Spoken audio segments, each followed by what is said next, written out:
Ito nga pala yung flight namin papuntang Berlin mula Manila. Business class flight via Etihad 421.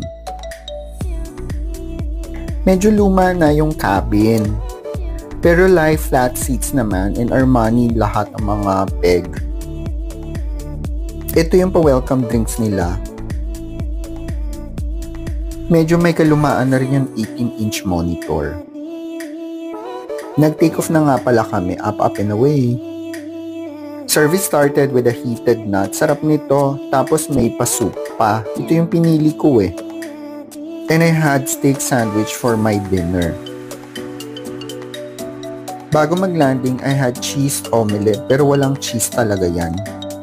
May kasikipan yung toilet, guys. Kasama nga pala namin si Piolo. Check the link below for the full video.